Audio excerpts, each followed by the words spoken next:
বিসমিল্লাহির রহমানির রহিম নাহমাদুহু নুসাল্লি আলা রাসূলিল কারীম আম্মা বা'দ। সুপ্রিয় দর্শক শ্রোতা, পবিত্র মাহে রমাদান উপলক্ষে RTVর জনপ্রিয় অনুষ্ঠান আরবি কাফেলার থেকে আমি আপনাদের সকলকে আন্তরিক মোবারকবাদ জানাচ্ছি, শুভেচ্ছা জানাচ্ছি। আমরা দাঁড়িয়ে আছি মরক্কোর সেল্লায়। এই ঐতিহাসিক সেল্লার মধ্যে কী কী রয়েছে বিস্তারিত তথ্য আপনাদের সামনে উপস্থাপন করবেন মোহতারাম মাওলানা সাদিকুর রহমান আল আজহারি। চলুন আমরা এই ভিতরে সেল্লার মধ্যে কী কী রয়েছে তা দেখে আসি এবং জেনে নিই।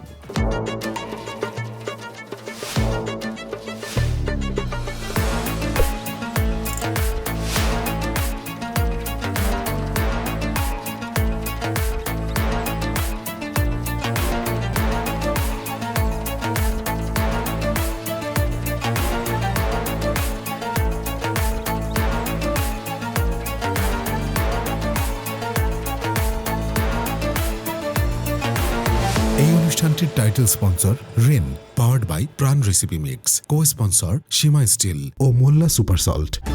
নতুন রিন, যার প্রো-সিএস টেকনোলজি গভীর থেকে পরিষ্কার করে আর ধরে রাখে কাপড়ের নতুনের মতো উজ্জ্বলতা। নতুন রিন অ্যাডভান্সড পাউডার, নতুনের মতো উজ্জ্বল। সুপ্রিয় দর্শক, আসসালামু আলাইকুম ওয়া রাহমাতুল্লাহি ওয়া বারাকাতুহু। আপনাদের সকলকে মোবারকবাদ জানাচ্ছি মাহে রমাদানের। আরবি কাফেলায় আজকের পর্বে আমরা আপনাদেরকে নিয়ে এসেছি ক্যাসাব্লাঙ্কা থেকে সুদূর 120 কিলোমিটার দূরে অবস্থিত সেলআ নামক স্থানে। এটাকে শাহ আল্লাহ বলা হয়, আর তারা তাদের এলাকার নিজস্ব ভাষায় তারা সেল্লা বলে থাকে। সেল্লা হচ্ছে প্রাচীন ঐতিহ্যের অংশ বিশেষ, অত্যন্ত গুরুত্বপূর্ণ একটি জায়গা। এই জায়গাটি শুধুমাত্র মুসলিমরা এসে দেখে থাকে বিষয়টা এমন না। রোমানরা এক সময় যখন পৃথিবী শাসন করেছে, রোমানীয় সভ্যতার সময়ের সে সময়ের গড়ে ওঠা প্রাচীন নগরী হচ্ছে এই সেল্লা। এই প্রাচীন নগরীর ভিতরে আপনি যখন প্রবেশ করবেন, আপনি অবাক হয়ে দেখতে হবে হাজার হাজার বছর আগে ঈসা আলাইহিস সালাতু ওয়াস সালামেরও জন্মের বহু পূর্বে, তার মানে খ্রিস্টপূর্ব প্রথম শতাব্দীতে নির্মিত এই নগরী হচ্ছে সেল্লা নগরী। এই সেল্লা নামক নগরীতে ইতিহাসের বহু চড়াই উতরাই, ইতিহাসের বহু বিষয় এই সেল্লা নামক অঞ্চলে সংগঠিত হয়েছে। এখানে রয়েছে সেই রোমানীয় সভ্যতার সেই সময়ের অডিটোরিয়াম, এখানে রয়েছে সেই সময়ের শাসকদের গোসল করার জন্য হাম্মামাত বা গোসলখানা, এখানে রয়েছে প্রাচীন সেই সময়ের সাল্লালাতের পাশাপাশি তাদের সেই সময়ের বিভিন্ন মাকবারা, তাদের কবরস্থান, তাদের রান্নাঘর, তাদের অডিটোরিয়াম, তাদের আর্ট গ্যালারি সহ হাজার হাজার বছর আগে। আপনি একটু চিন্তা করেন, যেই সময়ে পৃথিবী তেমন কিছু বলতে শিখেনি, পৃথিবীতে আধুনিকতার তেমন ছোঁয়া লাগেনি, তখন তারা গোসলখানা নির্মাণ করেছে। সেগুলো এখনও দেখলে আমাদের অবাক হয়ে তাকিয়ে থাকতে মনে চায় যে এত সুন্দর কারুকাজ সম্পন্ন গোসলখানা কিভাবে তারা তৈরি করলো। এটা ছিল সেল্লার সেই সময়ের রোমান শাসকদের শাসনামলে গড়ে ওঠা নগরীর সেই সময়ের হিস্ট্রি। নতুন রিন, যার প্রো-সিএস টেকনোলজি গভীর থেকে পরিষ্কার করে আর ধরে রাখে কাপড়ের নতুনের মতো উজ্জ্বলতা। নতুন রিন অ্যাডভান্সড পাউডার, নতুনের মতো উজ্জ্বল। রোমান সেই সময়ের হিস্ট্রি অনুযায়ী এই জায়গাতে আসলে পরে আমাদের কাছে মনে হয় সময় যখন থেমে যায়, কখনো কখনো ইতিহাসের পাতা বাদ দিয়েও অনেক সময় আমাদেরকে হিস্ট্রি খুঁজে নিতে হয় এই সমস্ত ধ্বংসস্তূপ থেকে। যেই সেল্লাতে আমরা আপনাদেরকে নিয়ে এসেছি, এটা এখন ধ্বংসস্তূপে পরিণত হয়েছে, যা ধ্বংস হয়ে গিয়েছে অনেক অংশ। তারপরেও ইতিহাস আমাদেরকে স্মরণ করিয়ে দিচ্ছে এই সেই জায়গা, যেই জায়গা বারবার ইতিহাস আমাদেরকে জাগ্রত করেছে। এই সেই জায়গা, যেই জায়গা আমাদেরকে এখনও স্মরণ করিয়ে দিচ্ছে যে আগেকার লোকেরা তারা তাদের সভ্যতায় সংস্কৃতিতে কতটা এগিয়ে ছিল। রোমানীয় সেই সমস্ত সভ্যতা যাদেরকে একসময় মুসলমানরা পরাজিত করেছিল সময়ের পরিবর্তনে, সত্যি এটা ছিল বিস্ময়কর। যারা একসময় গোটা দুনিয়া দাবিয়ে বেরিয়েছিল, সারা দুনিয়াতে যারা একসময় আধিপত্য বিস্তার করেছে, কিছুদিন যেতে না যেতেই মুসলমানেরা তাদের কাছ থেকে বিজয় ছিনিয়ে এনেছিল। মুসলিম শাসকেরা, রণতুর্যবাদক ব্যক্তিরা জায়গায় জায়গায় মুসলমানরা বিজয় অর্জন করেছিল। আল্লাহ রাব্বুল আলামিন কোরআনুল কারীমে আয়াত নাজিল করেছিলেন, আলিফ লাম মিম গুলিবাতির রূম। এবং আপনি অবাক হয়ে যাবেন যে মুসলিম ইতিহাসের বিভিন্ন জায়গায় দেখলে আপনারা দেখবেন যে রোম এবং পারস্যের কথা বিভিন্ন জায়গায় বলা আছে। রোমানীয় সভ্যতা এটি পৃথিবীর জন্য একসময় একটা চ্যালেঞ্জ ছিল। সেই সভ্যতার পরে অনেক সভ্যতা এসেছে, তাদের সভ্যতা মুছে দিয়ে বহু সভ্যতা গড়ে উঠেছে, এটার নামই ইতিহাস।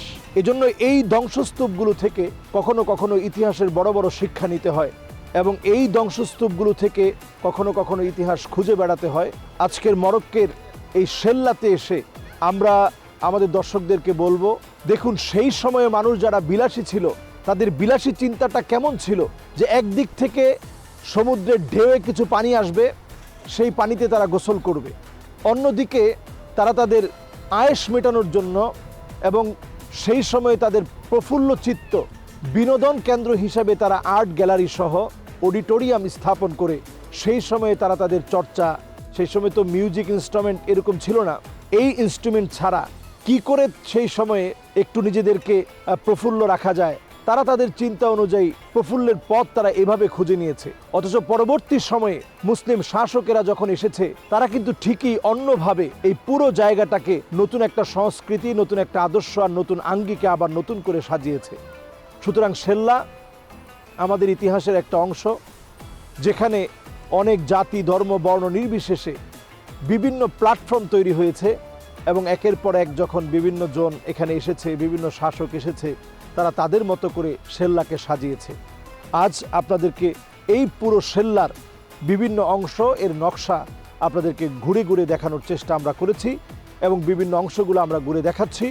অত্যন্ত প্রাচীন নিদর্শন হওয়ার কারণে রেস্ট্রিক্টেড বিভিন্ন এরিয়া রয়েছে, তারপরও আমরা অনুমতি নিয়ে আপনাদেরকে দেখানোর চেষ্টা করেছি। সুপ্রিয় দর্শক শ্রোতা, আরবি কাফেলার অনুষ্ঠানে এ পর্যায়ে নিচ্ছি ছোট্ট একটি বিরতি। আমরা খুব শীঘ্রই ফিরে আসবো, ততক্ষণ আপনারা আমাদের সাথেই থাকুন।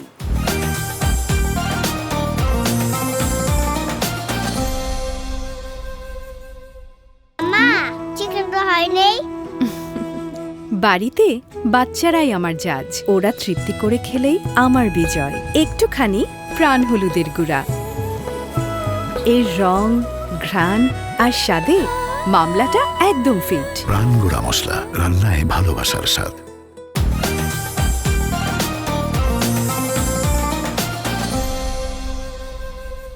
বিরতির পরে আবারও স্বাগত জানাচ্ছি আরটিভির আরবি কাফেলায়। আমরা আছি ঐতিহাসিক সেল্লা, মরক্কোয়।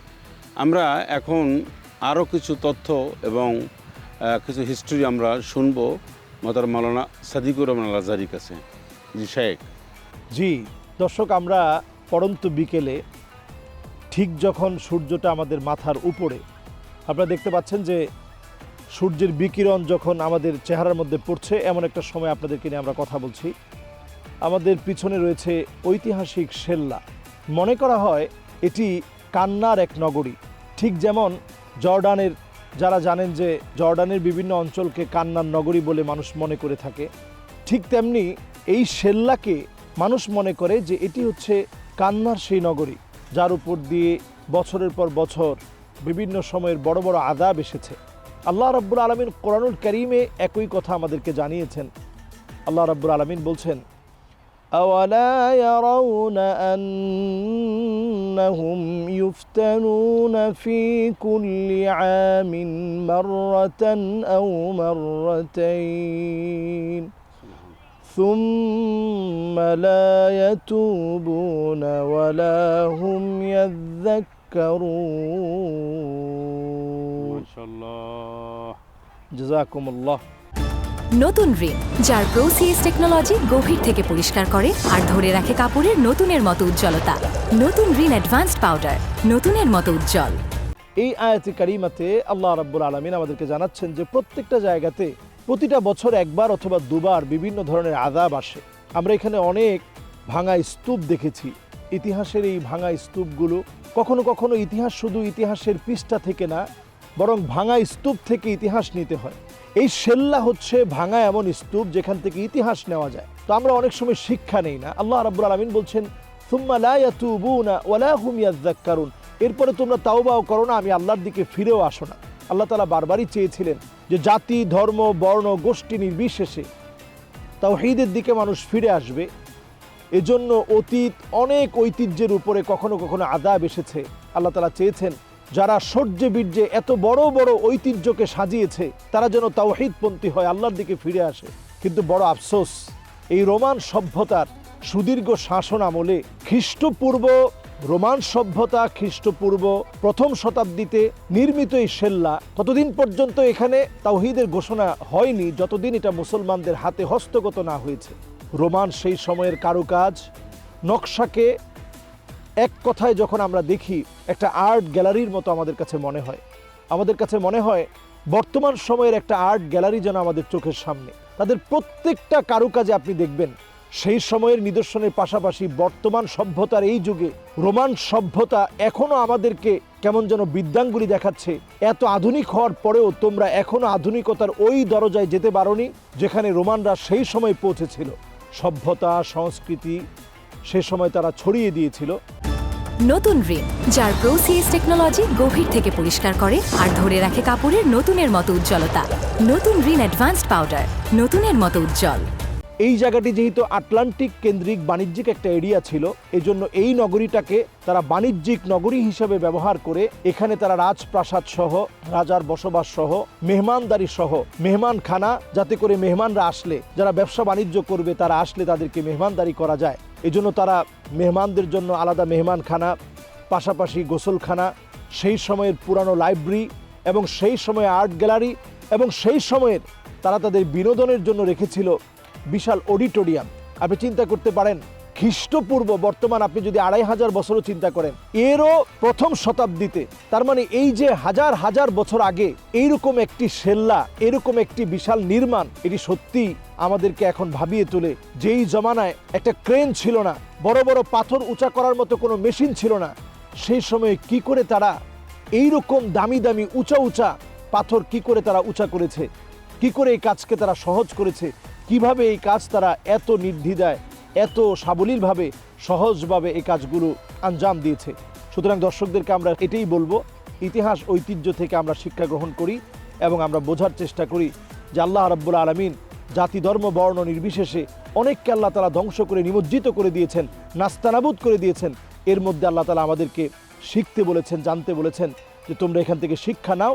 যদি তোমরা তাওবা করে ফিরে আসো, তাওহীদের দিকে আসো, তবেই আমি আল্লাহ রাব্বুল আলামিন তোমাদের কাছ থেকে আযাবগুলো উঠিয়ে নিব। অনেক অনেক সুন্দর বলেছেন শেখ। আসলে ভিতরে যে আমরা যে দৃশ্য দেখেছি, এটার সৃষ্টি বা তৈরির যে নিপুণতা, এটা সত্যিকার অর্থে আমাদের সকলকে আশ্চর্য করে। আমরা দর্শকরাও দেখে ইনশাআল্লাহ তাআলা আজিজ অনেক তাদের ভালো লাগবে, অনেক শিক্ষণীয় বিষয় রয়েছে।